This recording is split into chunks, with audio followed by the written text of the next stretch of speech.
चले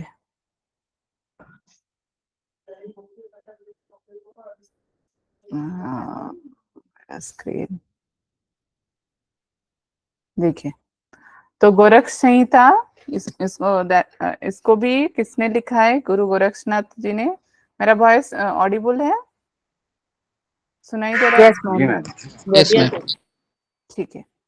तो देखिए, गोरक्ष संहिता का भी राइटर कौन है? गुरु गोरक्षनाथ। देखिए यहाँ पर आपको आज कितने टेक्स्ट मिल गए गुरु गोरक्षनाथ जी के? क्या क्या हुआ? योग बीज, योग भी सिद्ध सिद्धांत पद्धति और गोरक्ष और संहिता। Gorakshanath, Goraksha, yes, very good. मतलब कि सारे में आपको 8 कॉइल्ड से आपको कुंडलिनी के बारे में डिस्कशन मिलेगा। ठीक है। तो मैं सिर्फ यही इसी को ही आपको डिस्कशन करूंगी क्योंकि सेम सेम चीज ही सब में है। देखिए, राइटर कौन है? गुरु गोरक्षनाथ। दिखाई दे रहा है? इसको मैंने थोड़ा फॉर्मेटिंग नहीं किया है क्योंकि ये लास्ट मोमेंट में मैंने इसको पढ़ाया था।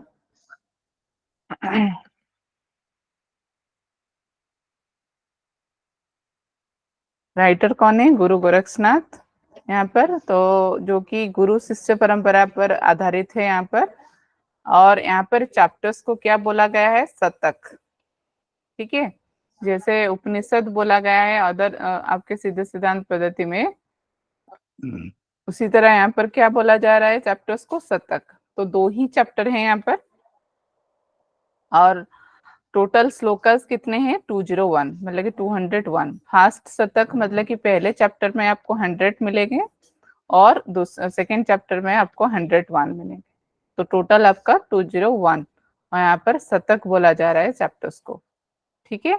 तो यहाँ पर योगा का जो लिम्स है, यहाँ पर 6 लिम्स बोला गया है, मतलब कि षडांग योगा। ठीक है। और यहाँ पर आसनास जो बोला गया है 8 आसनास टोटल यहाँ पर बोला गया है गुरु गोरक्षनाथ जी के द्वारा। लेकिन उन्होंने उसमें से इम्पोर्टेंट बोले हैं 84, लेकिन डिस्क्रिप्शन नहीं है। सिर्फ 2 ही आसनास का यहाँ पर डिस्क्राइब है, जो कि सिद्धासन है और पद्मासन है। उसको पद्मासन का अलग नेम भी यहाँ पर दिया गया है, एक कमलासन। ठीक है। इसको आपको याद रखने की जरूरत है। और चक्रास, यहाँ पर कितने चक्रास के डिस्क्रिप्शन है? 6 चक्रास। और नाड़ीज यहाँ पर 72,000 नाड़ीज, बट उसमें से इम्पोर्टेंट 10 नाड़ीज बोला गया है। देखिए, सीधा सिद्धांत पद्धति में भी 10 नाड़ी का वर्णन है और गोरक्ष संहिता में भी 10 नाड़ी का वर्णन है। ठीक है। और प्राण वायु यहाँ पर भी 10 बोला गया है, जैसे कि 5 प्राण, महाप्राण और उपप्राण। तो उसका स्थान कहाँ पर है, क्या है, वो भी सारा डिस्कशन यहाँ पर मिलता है। और कुंडलिनी, जैसे कि मैं बोली अभी, 8 कॉल्ड स्टेप में यहाँ पर बोला गया है। और ज्ञातव्य, मतलब कि यहाँ पर बोला जा रहा है कि कौन ज्ञातव्य होता है, जो नोयर। नोयर मतलब जो कौन, किसको हम बोलेंगे कि वो ज्ञातव्य है। ज्ञातव्य वो कौन होता है? जो इस 29 एलिमेंट्स को जान लेता है। कौन? क्या क्या 29 एलिमेंट्स है ना? 6 चक्रास, 16 आधारस। देखिए, गोरक्ष संहिता में भी 16 आधारस का वर्णन है। ठीक है। सिद्ध सिद्धांत पद्धति भी 16 आधारस के बारे में बोल रहा है, गोरक्ष संहिता भी 16 आधारस के बारे में बोल रहा है। लेकिन वशिष्ठ संहिता में हमने देखा 18 आधारस, मतलब कि 2 आधारस अलग ज्यादा है वहां पर। और 2 लक्ष्य के बारे में यहाँ पर बोला जा रहा है। और 5 ईथर, 5 आकाश के बारे में। तो 5 आकाश आपको सिद्ध सिद्धांत पद्धति में भी मिलेगा। तो इसीलिए ये 29 के बारे में जान लेता है, मतलब कि 6 चक्रा, 16 आधारस, 2 लक्ष्य एंड 5 ईथर। तो दैट पर्सन, दैट साधक को हम यहाँ पर क्या बोलेंगे? ज्ञातव्य और knower of the all the things according to the Goraksha Samhita. और ध्यान 2 प्रकार के बोले गए हैं, जो कि सगुण ध्यान और निर्गुण ध्यान। और मुद्रा 5 टाइप्स का यहाँ पर बोला गया है। तो क्या क्या चीज है डायरेक्टली मैं यहाँ पर, ये तो उसका प्रोसीजर है। देखिए, चक्रास क्या क्या है? मूलाधार चक्र, स्वादिष्ठान, मणिपुर, अनाहत, विशुद्ध एंड आज्ञा, जिसको यहाँ पर भ्रू चक्र भी बोला गया है। ठीक है। भ्रू चक्र लेकिन सिद्ध सिद्धांत पद्धति में अलग है, यहाँ पर वहां पर अलग है, लेकिन यहाँ पर उसको मिला दिया है। तो थोड़ा कंफ्यूज मत होइएगा। चक्रास का नेम याद रखिएगा। और यहाँ पर पेटल्स, कितने पेटल्स हैं मूलाधार चक्र के? 4, 6, 10, 12, 16। और भ्रू चक्र के यहाँ पर बोला गया है 2 पेटल्स। और ब्रह्मरंध्र में 1000 पेटल्स यहाँ पर ये है प्रेजेंट है, ऐसा बोला गया है कोरक्ष संहिता के द्वारा। और जो इम्पोर्टेंट है जिसको मैं यहाँ पर कामरूपी पीठ के बारे में भी डिस्कशन किया गया है। सिद्ध सिद्धांत पद्धति में भी कामरूपी पीठ के बारे में बोला गया है। कामरूपी पीठ मतलब किसके ऊपर ध्यान करने से आपका जो भी आप सोच रहे हैं, जो भी आपका डिजायर्स है, एक जो भी आपका डिजायर्स है वो आपको फुलफिल हो सकता है, तो उसको बोला जा रहा है कामरूपी पीठ। पीठ मतलब स्थान, जो प्लेस, कहाँ ऊपर, किसके ऊपर करने से आपका सारा जो विशेष है वो coming true, that is the Kamarupi peeth. That is also discussion, it is little bit familiar with the Siddha Siddhanta पद्धति डायरेक्टली। ओके, गुदा स्थान के ऊपर जो योनिक के बीच में कंध का प्लेस है उसके ऊपर करने से ऐसा होता है, ऐसा गोरक्ष जी ने यहाँ पर वर्णन किया है। देन कंध का प्लेस कहाँ पर है वो यहाँ पर डिस्कशन है। फिर उसके बाद 16 आधारास, यहाँ पर ज्यादा उसके बारे में कोई डिस्क्राइब नहीं किया गया है। 2 लक्ष्य का क्या है ना, एक है इंटरनल लक्ष्य मतलब कि अंतर लक्ष्य, और बहिर्लक्ष्य। अंतर लक्ष्य किसके ऊपर कर सकते हैं? चक्रास के ऊपर और आधारस के ऊपर। और एक्सटर्नल मतलब नोज और आईब्रोज के सेंटर में कर सकते हैं। और 5 आकाश क्या है? आकाश, पराकाश, महाकाश, तत्वकाश, सूर्याकाश। देखिए सारा चीज जो नेम है वो पूरा सिद्ध सिद्धांत पद्धति के हिसाब से ही नेम है, तो इसको याद रखने में थोड़ा इजी होगा, क्योंकि सिद्ध सिद्धांत पद्धति में आकाश का ये जो सीक्वेंस है इसी टाइप का ही है। और 10 नाडीज का भी यहाँ पर वर्णन मिलता है, क्या क्या है वो सारे यहाँ पर लिखा हुआ है, थोड़ा देख लीजिएगा। और वायुस, प्राणा, वही सेम। हाँ, यहाँ पर एक न्यू थिंग्स मैंने यहाँ पर देखा गोरक्ष संहिता में कि आप जो इनहेल करते हैं और एक्सहेल करते हैं उसको यहाँ पर कंपैरिजन किया है कि हा एंड सा sound will be create. Okay, तो ये वशिष्ठ संहिता में भी बोला गया है, लेकिन वो बोल रहे हैं कि हम मतलब कि हमने उसमें भी देखा, किसमें, योग बीज में देखा था कि Hamsa sound be converted into Soham sound, but here वो गोरक्षनाथ नहीं बोल रहे हैं कोई भी सोहम साउंड के बारे में, लेकिन बोल रहे हैं कि हमसा। बार बार ये जो हमसा चैंटिंग होता है, हम कितने बार हमसा चैंटिंग करते हैं in a day? That is 21,600 times. ये एक मेजरमेंट दिया गया है कि अननोइंगली हम जो इनहेल एंड एक्सहेल करते हैं तो वो हा एंड सा साउंड क्रिएट करता है, तो वो जब कंटिन्यूअसली रिसाइट होता है तो मंत्र आता है क्या? हमसा। तो ये जो हमसा साउंड कंटिन्यूअसली रिसाइट कितने टाइम्स होता है ना? 21,600 टाइम्स। ठीक है, तो अगर कोई इस गायत्री मंत्र नेम्ड अजपा बस्टो मतलब कि चांट करता है योगी, तो उसको लिबरेशन मिल सकता है, ऐसा गुरु गोरख जी का मत है। तो यहाँ पर शक्ति चालन के बारे में भी थोड़ा बहुत डिस्कशन है। देखिए सेम चीज योग बीज में भी पहले शक्ति चालन क्रिया के बारे में बोला जा रहा था, लेकिन वहां पर नौली क्रिया के बारे में, लेकिन यहाँ पर शक्ति क्रिया के बारे में बोला जा रहा है। और मुद्रा का जो 5 टाइप्स ऑफ मुद्रा, महामुद्रा, उद्यान बंध एंड जलंधर बंध एंड मूल बंध, ये 5 मुद्रा के बारे में डिस्क्रिप्शन है।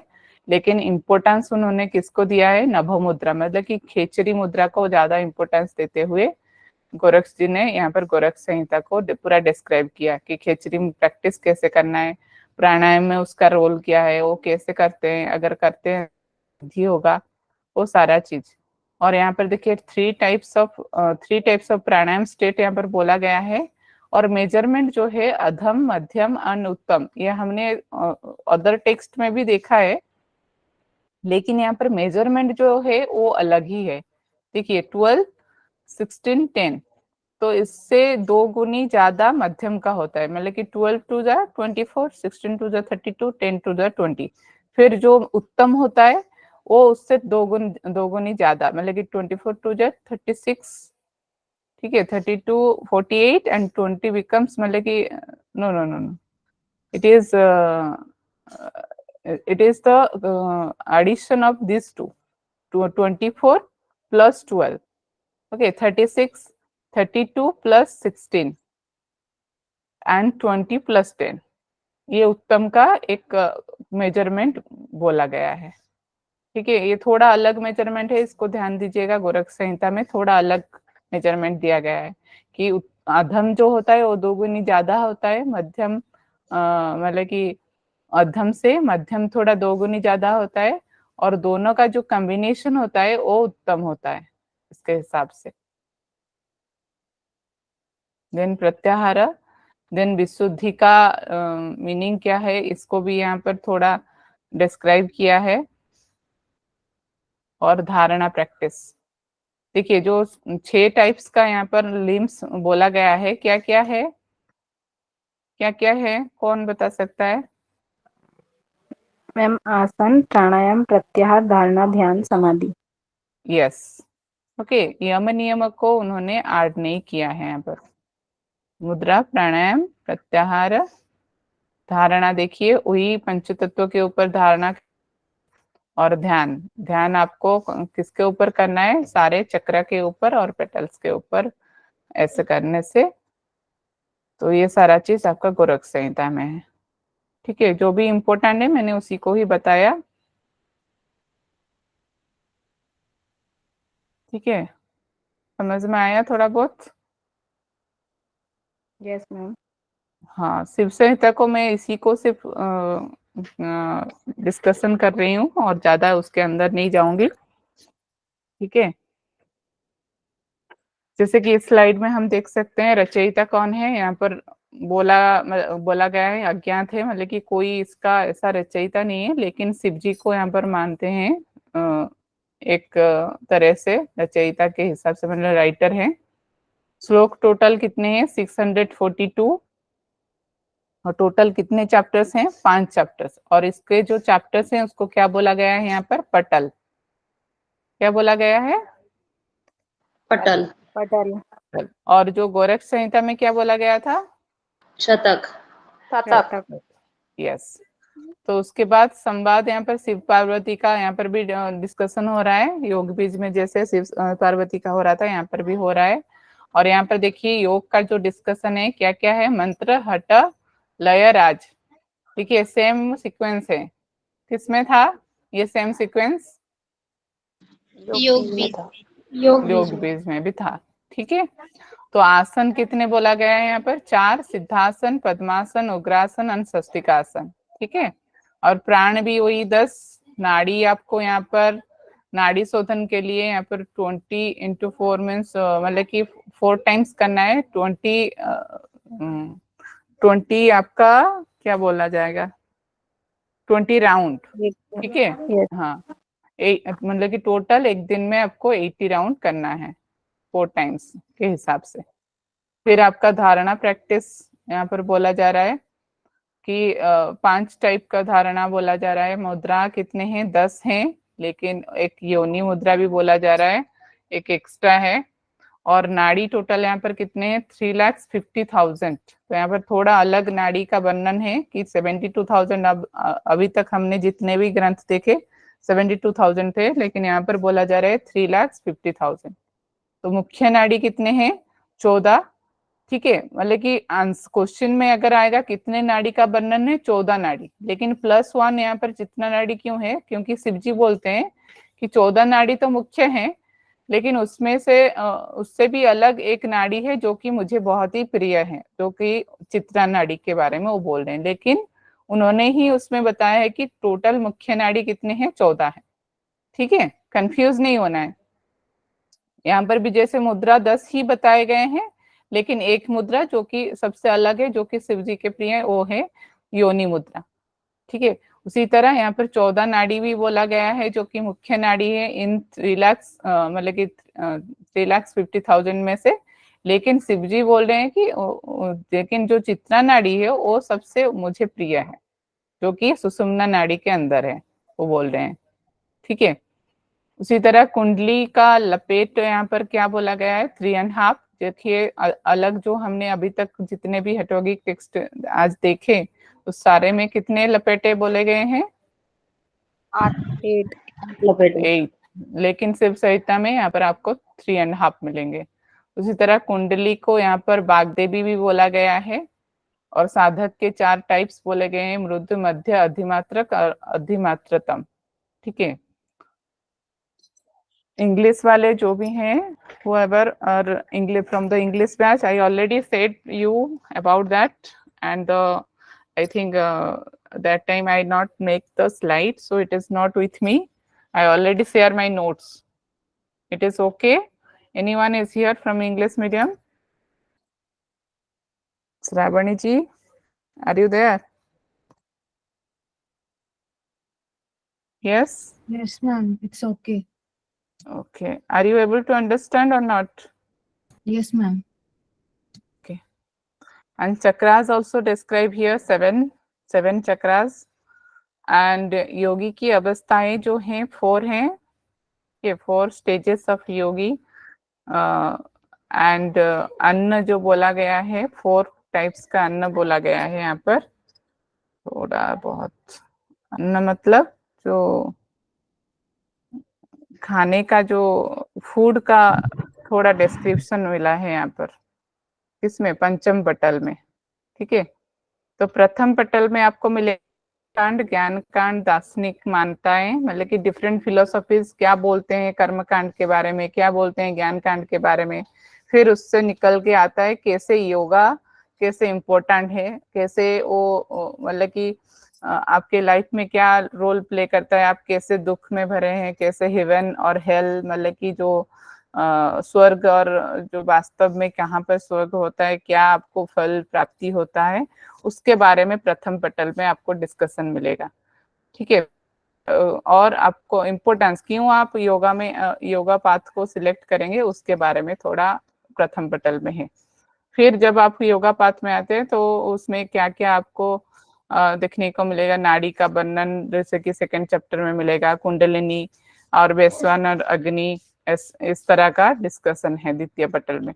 और तृतीय पटल में आपका हृदय पंकज, मतलब जो आपका अनाहत चक्र के बारे में और प्राण वायु के बारे में, 10 प्राणा वायु के बारे में, द इम्पोर्टेंस ऑफ गुरु और how you will get the Siddhi, what are the qualities or what are the things will be shown that you will be get the siddhi, what are the lakshanas, that is also in your tritiya patal। okay, तो इससे ज्यादा आपको deep में नहीं जाना है, अगर जाओगे तो इतना, क्योंकि ये सारे चीज जो है ओवरऑली आपको क्वेश्चन आता है यहाँ से। ठीक है। और उसके बाद योग वर्जित विषय, मतलब कि क्या क्या चीज आपको वर्जित करना चाहिए, which one you need to avoid in the yoga path. और nadi shodhan, what is the procedure of the nadi shodhan, योग सिद्धि के उपाय, योग के 4 अवस्थाएं, उस सारा चीज यहाँ पर आपको तृतीय पटल में मिल जाएगा। ओके। आसन पंचधारणा, दैट इज डिस्क्राइब इन तृतीय पटल। देन चतुर्थ पटल में क्या है, मुद्रा प्रकरण। ठीक है। मुद्रा प्रकरण मतलब टाइप्स ऑफ मुद्रा और हाउ योनि मुद्रा will be important and 10 मुद्रास, that is describe in the चतुर्थ पटल। और पंचम पटल में क्या है, मुक्ति मार्ग के विघ्न, मतलब कि क्या क्या ऑब्स्टेकल्स होते हैं आपके मुक्ति के मार्ग में, that is describe in the पंचम पटल। तो 3 प्रकार के विघ्न होते हैं और 4 प्रकार के योग के बारे में यहाँ पर डिस्कशन किया गया है, मंत्र, हठ, लय, राज। This are the same sequence और different? This is the same sequence or different sequence of the yoga? Same. Same है मैम, सेम। हाँ, 4 प्रकार के साधक के बारे में भी यहाँ पर बोला गया है। ठीक है। ये सारे चीज आपके पंचम पटल में आएगा। तो this is all about your Shiva Samhita. ज्यादा अगर चाहिए तो अभी आप स्लाइड भी आपके पास होगा तो थोड़ा ओवरलुक कर दीजिए ताकि आपको अच्छे से उसको थोड़ा इंटरप्रेट हो जाए। ज्यादा उसमें अंदर घुसना नहीं है, सिर्फ ओवरलुक कर दीजिए, हो जाएगा। तो I hope all the things will be understood properly. समझ में आया सबको यस मैम, जो कुछ भी हमने आज कवर अप किया? Yes ma'am. मैं